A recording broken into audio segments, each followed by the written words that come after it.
अच्छे जान गे मुँह फुलौने झूठो के बात में छघुरियों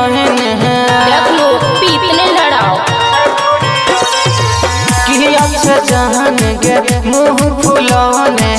झूठो के बात में छघुरियों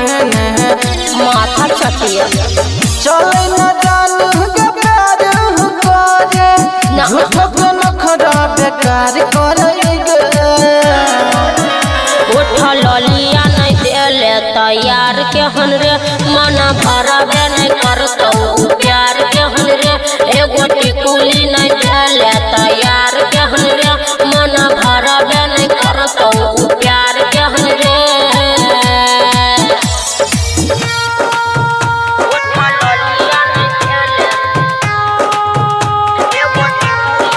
मिथिलांचल रिकॉर्डिंग स्टूडियो किसानपुर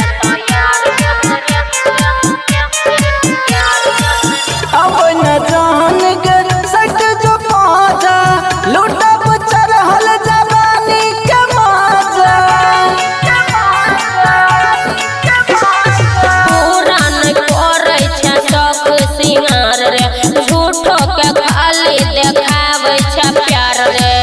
अबै न जानू के बैठ जकोरा झूठो के तू बेकार लड़ई गे उठा ललिया नहीं देले तैयार के हन रे मन भरबे नहीं करतो प्यार के हन रे एगो टिकुली नहीं देले तैयार के हन रे मन भरबे नहीं करतो प्यार के हन रे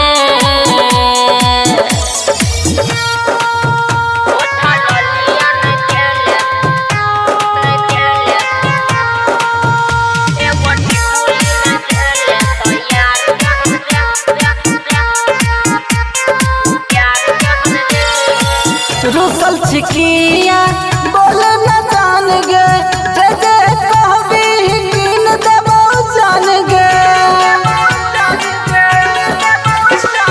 मातल रहै छै मर्द के जात रे भोर बुला जाय छै रात के बात रे राम दुलार सुमन सोना चलै न मिले के प्यार करे गे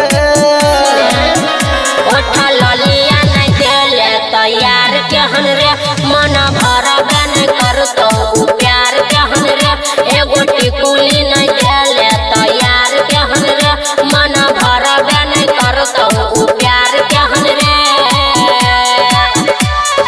मिथिलांचल रिकॉर्डिंग स्टूडियो किसानपुर।